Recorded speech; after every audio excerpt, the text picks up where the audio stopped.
coming up on Lawmakers. A controversial gun bill passes the Senate. 4 child welfare agencies are merged into 2. And the annual Sportsman Day is held at the Capitol. Those stories and more are coming up next. This is Lawmakers, your source for all the news from under the Gold Dome. Here are your anchors, Wandy Lawson and David Zelski. Good evening, everyone. Also on Lawmakers, tax proposals abound. We'll find out more about the governor's and speaker's plans. And 2 bills that are introduced that could pave the way for Grady Memorial Hospital to receive more state support as well as oversight. But first, our top story tonight, a compromise between the rights of gun owners and property owners. A controversial gun bill introduced during the 2007 legislative session passes the state Senate today. Lawmakers Sandra Parrish joins us now with more. Sandra. David, the watered-down version of House Bill 89 is a compromise to please both the NRA and the Georgia Chamber of Commerce.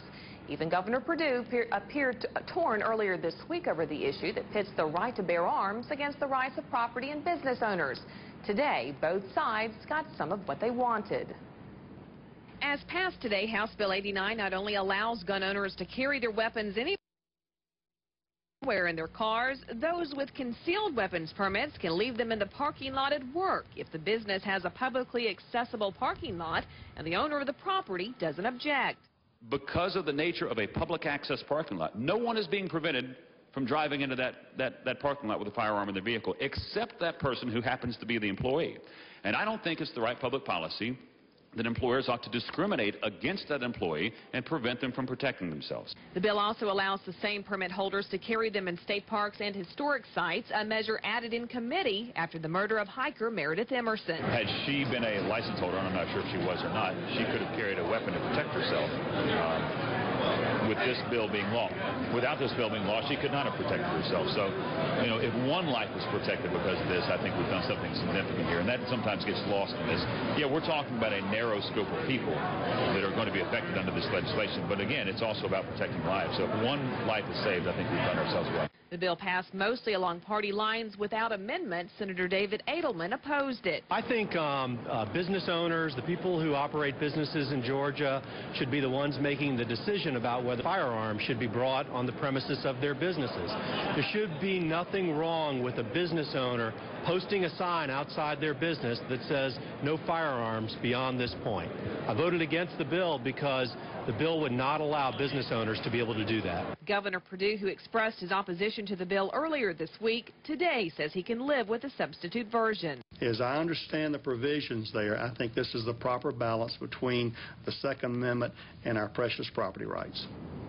Now, because the bill has seen significant changes since first introduced last year, it must now go back to the House to approve those changes. Reporting live, I'm Sandra Parrish for Lawmakers. Thank you very much, Sandra. And Lieutenant Governor Casey Cagle, who presides over the Senate, took some time to talk with us about the gun bill, which Sandra just reported on. He said his main concern was making sure the property rights and Second Amendment rights were both maintained. This has been a work in progress, and finally we have reached, hopefully, to where everyone can be satisfied. It was very controversial early on, but I think we struck the right balance, the balance between the property rights of our state, but also Second Amendment issues, and we're very pleased with the vote today. In other news, this morning, Governor Perdue announced the merging of 4 child welfare agencies into 2. The Children's Trust Fund Commission will be combined with the Children's Youth Coordinating Council to become the Governor's Office for Children and Families. And the Office of the Child Advocate will assume the responsibilities of the Office of Child Fatality Review. The new directors of each joined the governor in his office for the announcement. Our action today presents a step forward addressing the needs of all at-risk, abused, delinquent children with a consistent and unified voice for help. It'll also have a significant positive impact for the children and families of our state, and I want to take this opportunity to thank and encourage members of the General Assembly to make this arrangement permanent, passing the Children and Family Services Strengthening Act of 2008. These new ideas will be able to work together more efficiently to better protect Georgia's children, and that's a mission that I think all of us can agree on. There won't be as much administrative since we're blending some of the functions, so we'll be able to direct those resources to this continuum of prevention services. And by bringing these two agencies together, we'll actually be able to fund this middle of prevention services. What is in between the at-risk children who are the younger population and the older children being served by the juvenile delinquency prevention? What's in between that we're not currently meeting? What children are we missing that we're not currently serving? That's what we're hoping to redirect those funds towards. So now with the combined office, we'll have the ability to collect data both on child abuse and neglect, both on child injury, on emergency room admissions, on hospital discharge records, and of course as well as on child fatality. When you take all that data, it can give you a much better picture of what is happening to children in the state, what kind of negative outcomes they're experiencing, and what we can do, what kind of programs we can put in place to cut down on those negative outcomes. The whole purpose of government, especially at the governor's office level, ought to be able to put out feelers in the community, to take the information you gather from the community and use it to assist those local communities in solving the problems themselves. Now, Perdue says the administrative cuts among these four agencies will transfer to more funding for children's services. The agency shift goes into effect immediately. Tax reform is a major item on the General Assembly's agenda this year, and there are several proposals on the table. Lawmakers' Bridget Snapp is live at the Capitol with the latest on two of those measures. Bridget. David, both House Speaker Glenn Richardson and Governor Sonny Perdue have proposed tax reform. The Speaker's version, called the Great Plan, would eliminate all state and local ad valorem taxes, while the Governor's proposal eliminates only the state portion. The Speaker had a chance to elaborate on his plan, which he introduced at the end of last session at the Eggs and Issues breakfast earlier this week. It is time to quit taxing objects and start taxing consumption. Sales tax and consumption taxes are what we should be looking at to fund local government and to tax someone's place of abode, to tax a business, to tax inventory. I can go on and on and on. It's sad, and it's time to change it. And I am committed to leading the conversation and listening to ideas and coming up with a way to change our entire system of funding local government. The governor unveiled his plan in the State of the State address yesterday. I'm also proposing to the legislature a constitutional amendment to eliminate the state portion of property tax. This would do away with the state portion of the ad valorem tax, $94 million in tax relief to Georgia homeowners and automobile owners. At a press conference this morning, Governor Perdue said his proposal takes a more measured approach to tax cuts than some of the other plans currently before the Assembly. We can afford to take these steps that give tax relief in an incremental, sustainable, digestible fashion. And I don't think that the public feels that they want us to make 90-degree hard right turns or left turns, on taxes. They want something they can understand, and they can understand this. The governor's floor leader, Representative Rich Golick, echoed the governor's sentiments when I sat down with him earlier today. Well, I think his proposal is different in that it's an incremental approach. I think it's a much more measured approach. I think it's a much more realistic approach to tax relief in this state, as opposed to putting forward something that may be a very always changing radical approach to things that I don't think Georgians are as a whole comfortable with. Representative Golick told me the governor's proposal should be assigned to a House committee shortly following the recess this weekend. The Great Plan is currently in the House Ways and Means Committee. Reporting live, I'm Bridget Snapp. Thank you, Bridget. Now, one tax reform measure that hasn't made the headlines is Representative Kevin Levitis's plan to offer tax credits for property taxes paid. Today, the House Ways and Means Committee heard House Bill 937 for the first time. That simply provides a tax credit for any property tax that you pay. You get a dollar-for-dollar credit against your state income tax. That's what that bill does. Just out of curiosity, what's the fiscal impact of that to the state? Well, you're talking about on the HB 937? The tax credit.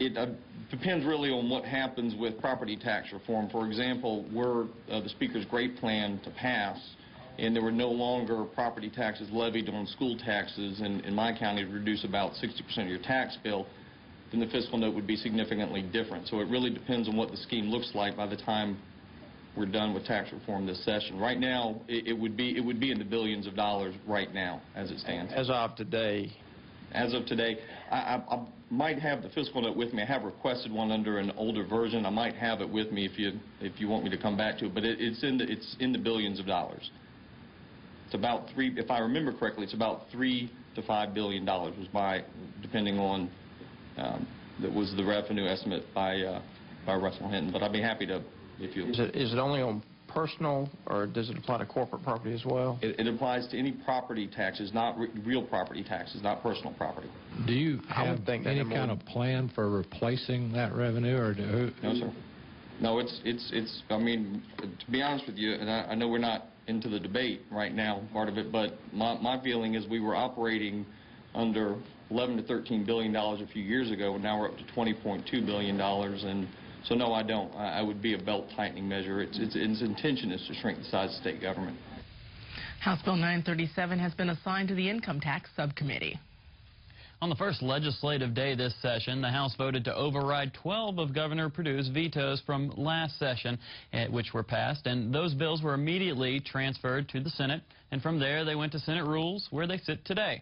Members of the House have expressed favorable opinions of Lieutenant Governor Cagle's decision, but he told us today that they are taking their time to make sure the right thing is done.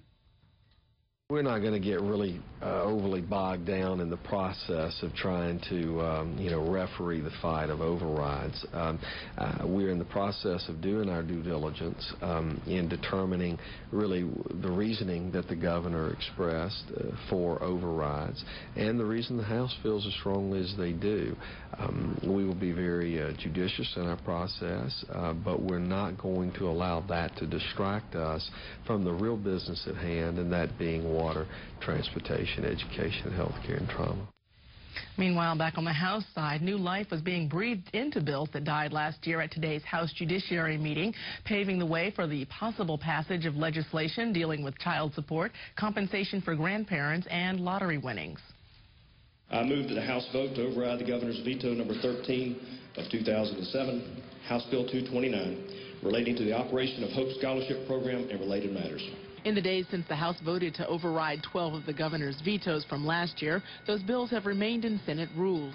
Today, Representative Alan Freeman tried an alternate route to revive a lottery measure that had been attached to the vetoed House Bill 229. The governor expressed in his veto issues related to the procedures under your bill. No, the veto was on the other side. He was perfectly okay with all of the language, and I think we got a good bill that protects the winner. And if you remember, we made sure we had some safeguards that had to be assigned by a judge and had to meet certain criteria as hardship to be able to assign that to a third party. Introduced late in the session, House Bill 540 would allow a custodial parent of a disabled child to petition for support until the child reaches age 20. It's at the judge's discretion, but the judge may continue the obligation of the parent who does not have custody to continue giving support to that child. Senator Renee Unterman requested consideration of Senate Bill 88, allowing 1,500 custodial parents to receive a portion of the money used to support foster children. It seems to be the message that I can't get across to folks, that it is not big government, and it's setting standards where in actuality those 1,500 families, you can't go above it. Right now, DHR could go above it. With the exception of 3 bills sent to subcommittee, the recommitted bills will be brought before the House Judiciary Committee on January 29th or 31st. Members of the General Assembly have been working their way towards developing a statewide trauma network over the past couple of years. Yesterday, Governor Perdue announced funds that he wants to go towards this trauma network. However, an amount for the struggling Grady Memorial Hospital was not mentioned. Lieutenant Governor Cagle told us today that he expects a good portion to go Grady's way. I think there's broad consensus in the legislature by myself and others that a portion of the trauma funding that's been set aside should be articulated and placed there at Grady. Obviously, we want to make sure that there's accountability associated with that, and most importantly, the prerequisite is that they have to put a financial model in place that's sustainable, and in order to do that, you have to have a new governance structure. We assume that all of that will take place. We're anxiously awaiting, and I think the state is certainly wanting to ensure their success. Just before our interview with the Lieutenant Governor today, 2 bills were introduced in the Senate that would increase state authority at the hospital. Lawmakers' Andy Dixon has more on that story. The race to nix the Grady problem is on. Suggestions for the cash-strapped trauma hospital include restructuring the business model, redirecting speeding funds to finance the system, as well as outright closure. Despite the uncertainty of Grady's future, some lawmakers believe greater oversight by the legislature is key. Republican Senator David Schaefer of Duluth proposed 2 bills to that end. Senate Resolution 722 creates the Grady Oversight Committee, and Senate Bill 353 provides conflict of interest codes for directors of public hospitals. The first would create a Grady Oversight Committee. This was first proposed in 1999 and has been persistently fought by those who run the hospital. But that opposition to legislative oversight hasn't prevented them from crying the same old lament of legislative neglect whenever they run out of money. The purpose of this committee is to create a system for the General Assembly to continuously monitor the work of this important hospital that cares for so many Georgians and is the principal training ground for our state's doctors. The bills are backed by over 30 co-sponsors and have thus far drawn bipartisan support. Democratic Senator Vincent Fort, who has called for greater state support of Grady Memorial Hospital, endorses the plan. This is a first step, and the conflict of interest bill is a good first step, but we've got a long way to go. This is going to be a session where making sure that Grady stays alive, stays open, and serves the community and serves the region is going to be at the top of the legislature's priority list.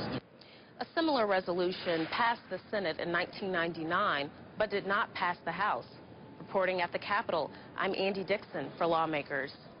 We'd like to recommend a website that's a valuable resource for information about the Georgia General Assembly. Go to www.legis.ga.gov. That website is a great research tool we at Lawmakers use on a regular basis.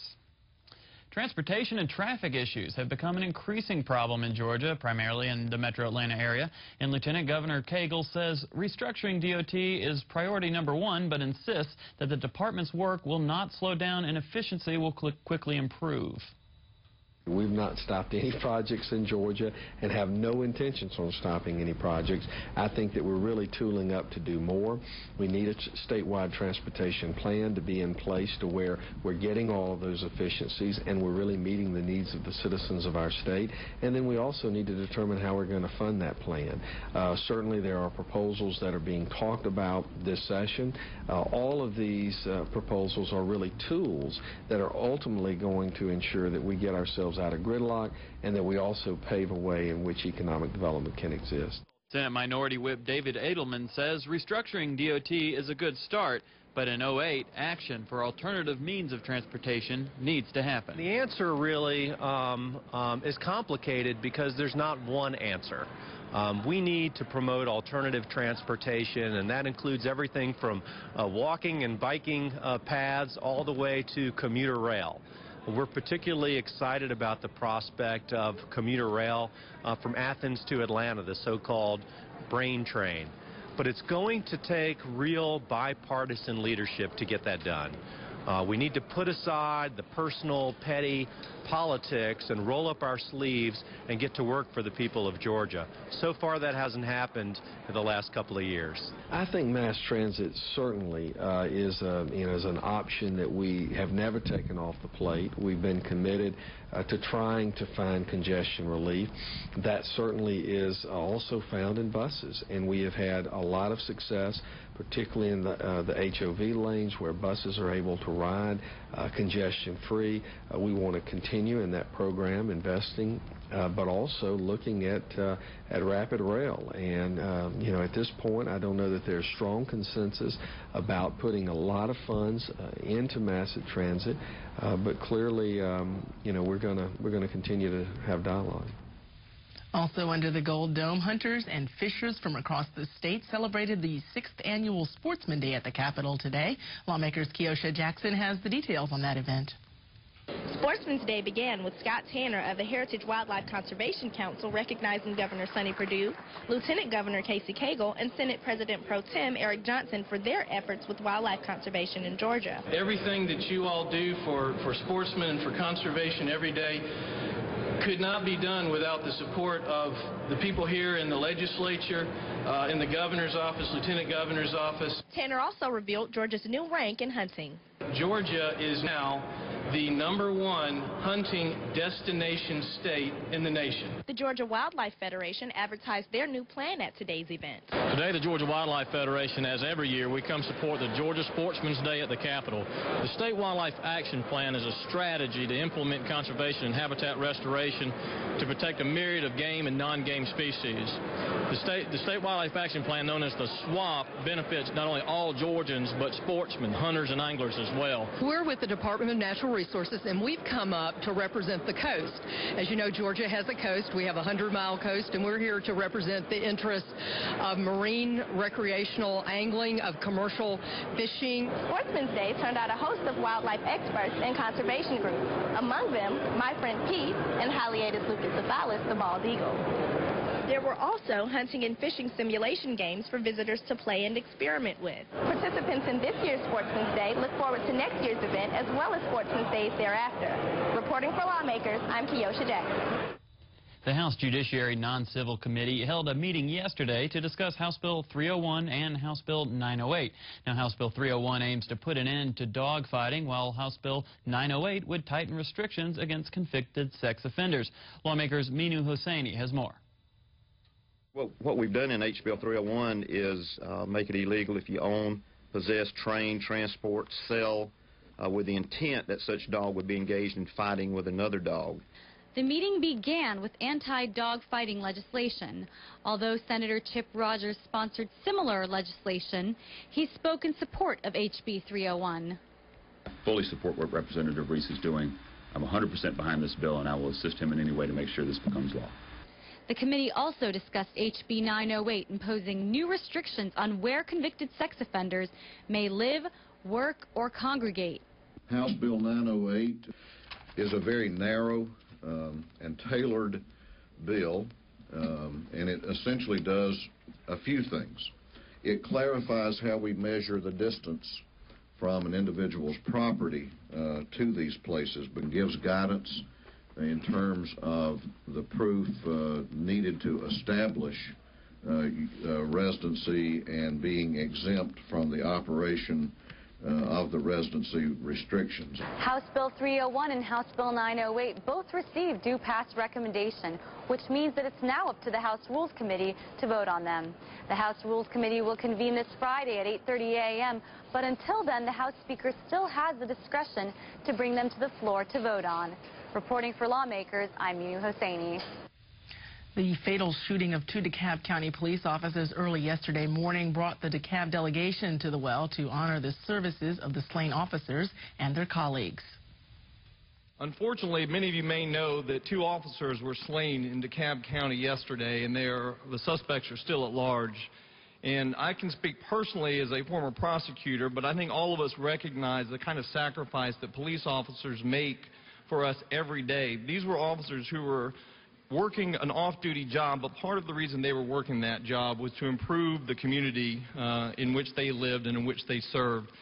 And as we undertake our business today and as we prepare to hear from the governor about the state of our state, I hope we will take a moment to reflect on and give quiet appreciation for the service that we've gotten from these officers and for all the officers. And I know we have some members, Representative Talent, Representative Bearden, among others, who have been law enforcement officers, and I know they feel this pain as deep as we do in DeKalb County.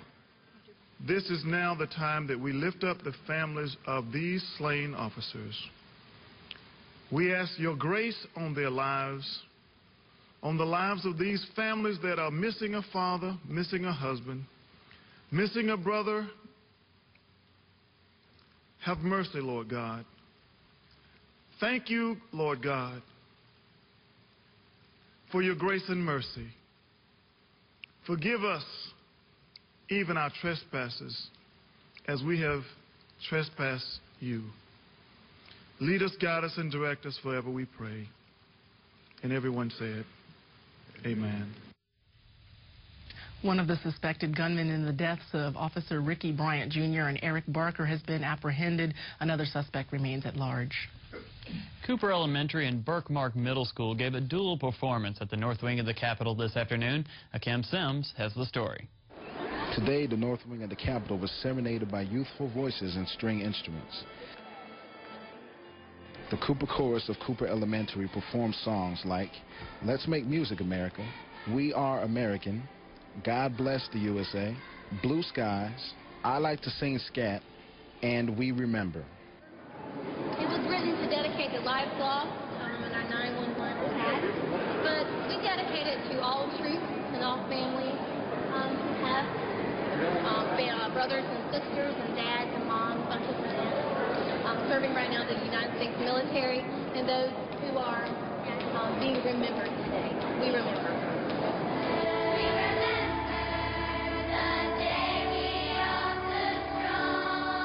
Birkmark Middle School was up next to display their skills.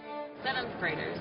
It's just 11 of our 7th grade orchestra. We have about 88 students in 7th grade, and they've been playing a year. They started in 6th grade. They started in August of 6th grade. So all these students have just been playing for 1 year.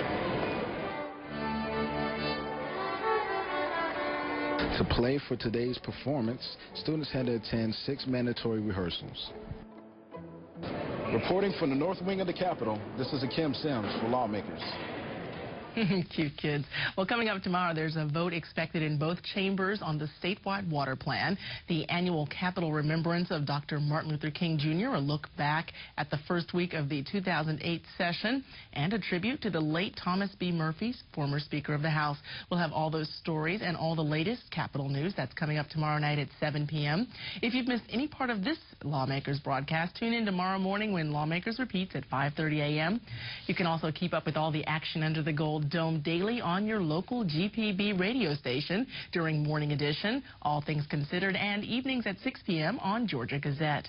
Now stay tuned for Ask This Old House. Tonight's episode explores an unpleasant-smelling dishwasher and other homeowner challenges. That's coming up next here on GPB.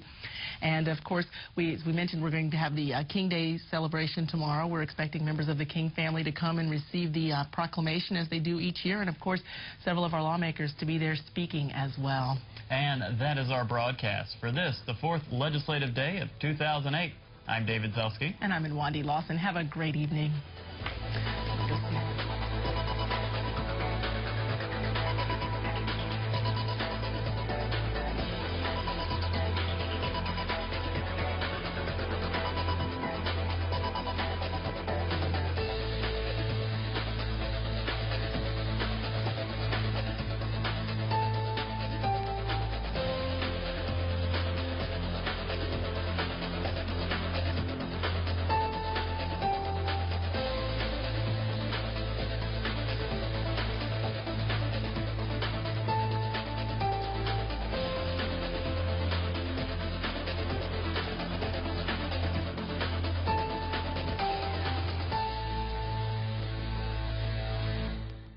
This has been a production of Georgia Public Broadcasting.